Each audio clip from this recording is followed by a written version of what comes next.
12 अक्टूबर रात के लगभग 9:30 बजे मुंबई बांद्रा ईस्ट का निर्मल नगर इलाका, हर तरफ जश्न का माहौल था। एक तरफ दशहरे का पर्व तो दूसरी तरफ टीम इंडिया का जोश। कोई नाच रहा था, कोई गा रहा था, तो कोई पटाखे छुड़ा रहा था। महाराष्ट्र के पूर्व मंत्री बाबा सिद्दीकी अपने बेटे जीशान सिद्दीकी के ऑफिस के नजदीक एक गरबा कार्यक्रम में शिरकत करने के लिए पहुंचे थे। कार्यक्रम के चलते वहां पर लगभग 50 पुलिसकर्मी तैनात थे। वापस निकलकर वो अपनी गाड़ी में बैठने ही वाले थे कि अचानक सब जगह धुआं धुआं हो गया। इससे पहले कि लोग कुछ समझ पाते, गोलियों की आवाज से पूरा इलाका गूंज उठा। वहां मौजूद लोगों ने पहले तो इसे पटाखों की आवाज समझा, लेकिन जैसे ही धुआं छटा सबके होश उड़ गए। बाबा सिद्दीकी जमीन पर खून से लथपथ पड़े थे। उन पर जानलेवा हमला हुआ था। सिद्दीकी को 3 गोलियां लगी थी, जिसमें से 2 सीने में लगी थी। आनंद फानन में उन्हें लीलावती अस्पताल में भर्ती कराया गया, लेकिन उन्हें बचाया नहीं जा सका। सनसनीखेज वारदात में बाबा सिद्दीकी की हत्या कर दी गई। मुंबई के राजनीतिक और फिल्मी गलियारों में भूचाल आ गया। सलमान खान सहित राज्य के तमाम नेताओं की जान खतरे में बताई जाने लगी। वारदात के बाद खबरें आई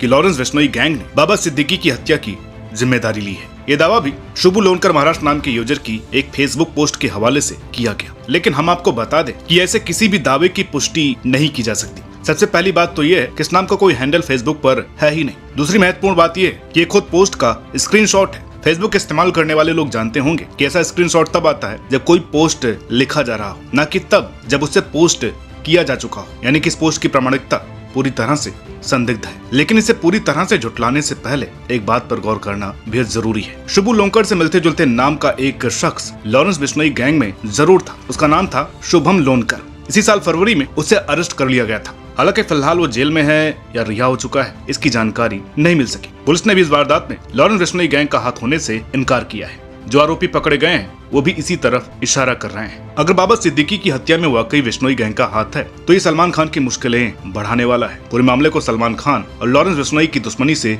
जोड़ करके देखा जा रहा है। बिश्नोई गैंग की तरफ से पहले भी सलमान खान को जान से मारने की धमकी दी जा चुकी है। इसी साल अप्रैल में बाहर से सलमान खान के बांद्रा स्थित घर की बालकनी पर सुबह करीब 4 बजे गोलियां चलाई गई। हालांकि इसमें किसी को कोई नुकसान नहीं पहुंचा, लेकिन ये तो साफ था कि शूटर्स का प्लान सलमान को मारने का ही था। घटना के बाद पुलिस ने 4 आरोपियों को पकड़ा था, जिसमें से एक अनुस्थापन की मौत पुलिस कस्टडी में ही हो गई थी। सलमान के लिए खौफ का दौर यहीं खत्म नहीं हुआ। पिछले ही महीने सलमान के पिता सलीम खान को दिन दहाड़े धमकी मिली। मॉर्निंग वॉक के समय एक महिला ने उन्हें धमकी देते हुए कहा था कि लॉरेंस बिश्नोई को बुलाऊं क्या। हालांकि पुलिस ने अपनी जांच में पाया कि उसने उनके साथ प्रैंक किया था। आगे बढ़ने से पहले जरूरी है कि हम बाबा सिद्दीकी को समझ लें। बाबा सिद्दीकी का असली नाम है जियाउद्दीन। इनके पिता बांद्रा में घड़ी रिपेयर करने का काम किया करते थे। जब जियाउद्दीन कुछ बड़े हुए तो वो भी अपने पिताजी के काम में उनका हाथ बटाने लगे। पढ़ाई के दौरान ही इनकी रुचि राजनीति में भी पैदा हो गई। महज 20 साल की उम्र में साल 1977 में वो कांग्रेस की student wing national students union of India NSUI Mumbai के मेंबर बन गए। इसके बाद 1980 में बांद्रा युवा कांग्रेस के महासचिव और 1982 में अध्यक्ष बन गए। यहाँ से म्यूनिसिपल कॉर्पोरेशन से होते हुए वो महाराष्ट्र की सक्रिय राजनीति में पहुंच गए। वो बांद्रा वेस्ट सील से साल 1999,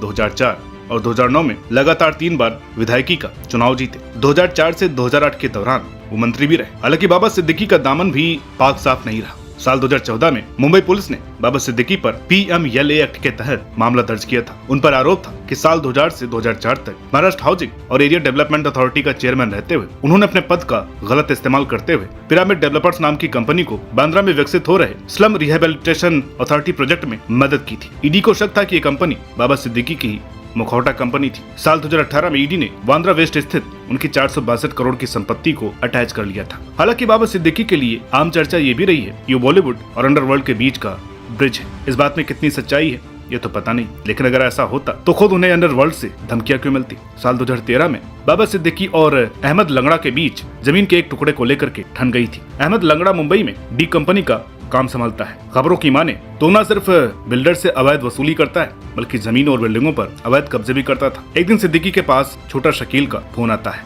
छोटा शकील ने बाबा सिद्दीकी को धमकी देते हुए इस मामले से दूर हटने को कहा, वरना अंजाम भुगतने की धमकी भी दी। सिद्दीकी धमकी से डरे नहीं, बल्कि पुलिस के पास जा पहुंचे, जिसके बाद मुंबई पुलिस ने अहमद लंगड़ा को अरेस्ट कर लिया था। तब गुस्से से आग बबूला दाऊद इब्राहिम ने बाबा को फोन करके धमकी देते हुए कहा था कि राम गोपाल वर्मा से कह करके तेरी फिल्म बनवा दूंगा। एक था MLA। बाबा सिद्दीकी की मौत के बाद एक पूर्व प्राधिकारी इनके सूद ने ये कह करके सनसनी मचा दी कि बाबा सिद्दीकी बॉलीवुड और अंडरवर्ल्ड के बीच एक कड़ी थे। अगर वो यूपी में होते तो उनका एनकाउंटर करवा दिया गया होता। उन्होंने यह भी कहा कि ईडी उन्हें कभी भी गिरफ्तार कर सकती थी। हालांकि इस बात में कितना सच है और कितना झूठ है ये तो हम नहीं कह सकते, लेकिन ये जरूर सच है कि बाबा सिद्दीकी के बॉलीवुड से बहुत करीबी और मजबूत रिश्ते थे। लेकिन बॉलीवुड के इतने करीब आए कैसे? असल में शुरुआती दौर से ही सिद्दीकी की राजनीतिक कर्मभूमि बांद्रा रही। तमाम फिल्मी हस्तियां बांद्रा में ही रहती। जब सिद्दीकी राजनीति के दांव पेच सीख रहे थे, उनकी मुलाकात सुनील दत्त से, दोनों ही कांग्रेस से जुड़े हुए थे। इस दौरान दोनों की दोस्ती गहरी हो गई। बाबा सिद्दीकी का दत्त साहब के घर आना जाना हो गया। बाबा सिद्दीकी दत्त साहब को अपना मेंटर मानते थे। वो उनकी हर डेथ एनिवर्सरी पर उन्हें याद भी करते हैं। उनके साथ अपनी तस्वीरें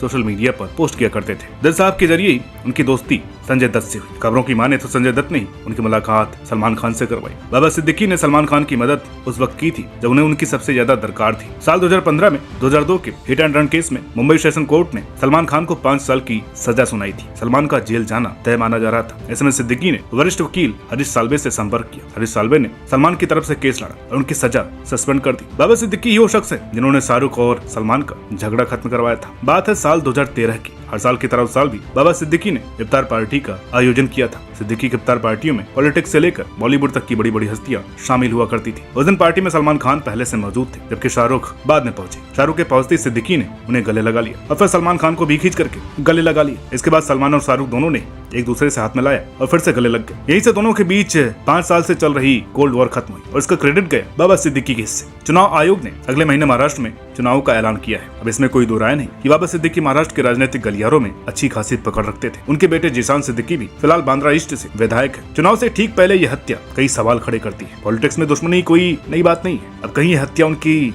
राजनीतिक विरोधियों का साजिश तो नहीं? इस बात को भी पूरी गंभीरता से गौर करने की जरूरत है। अभी तक की जांच में इस बात की संभावनाएं भी ज्यादा मजबूत होती दिख रही हैं कि बाबा सिद्दीकी की हत्या में लॉरेंस बिश्नोई गैंग का हाथ है। इस हत्या के बाद लोगों के दिमाग में एक बात जरूर आती होगी कि पुलिस सीधे लॉरेंस बिश्नोई से पूछताछ क्यों नहीं कर लेती। आपको जान करके हैरानी होगी कि पुलिस चाह करके भी ऐसा नहीं कर सकती। इसकी वजह है गृह मंत्रालय का सीआरपीसी की धारा 268 के तहत जारी हुआ आदेश, जिसमें लॉरेंस को गुजरात की साबरमती जेल से कहीं और ट्रांसफर करने की अनुमति नहीं है। हालांकि आदेश अगस्त 2024 तक ही प्रभावी था, लेकिन जानकारी के मुताबिक इस आदेश को आगे बढ़वा दिया गया है। बाबा सिद्दीकी को हाल ही में जान से मारने की धमकियां मिली थी, जिसके बाद उनकी सुरक्षा बढ़ करके वाई कैटेगरी कर दी गई थी। उनकी सुरक्षा में 3 पुलिस कांस्टेबल तैनात किए गए थे, लेकिन हादसे के वक्त उनके साथ केवल एक ही कांस्टेबल था। जानकारी के मुताबिक घटना वाली शाम को ही उनकी सुरक्षा में तैनात 2 कांस्टेबल को हटा लिया गया था। यानी कि संभावना इस बात की भी है कि शूटर्स को इस बात की पहले से ही जानकारी हो चुकी थी। इसमें कोई शक नहीं कि मुंबई ने बहुत से खौफ भरे हुए दिन देखे। 90 के दशक में मुंबई पूरी तरह से अंडरवर्ल्ड के कब्जे में थी, लेकिन मिड 90s के बाद तेजी से अंडरवर्ल्ड का खौफ खत्म होने लगा। डीएनए में छपी एक रिपोर्ट के मुताबिक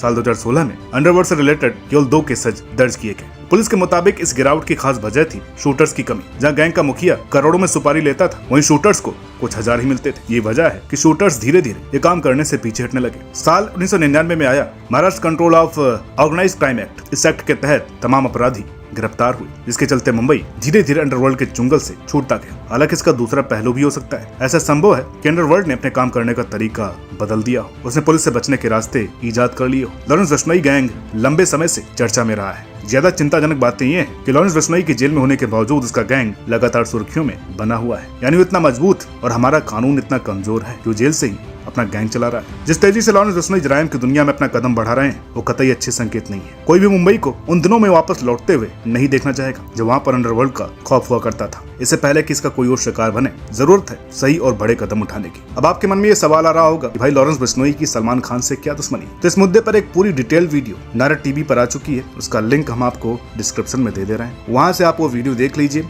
आपको सारी कहानी एकदम डिटेल में समझ में आ जाएगी। तो मिलते हैं आपसे अगली वीडियो में, तब तक के लिए नमस्कार।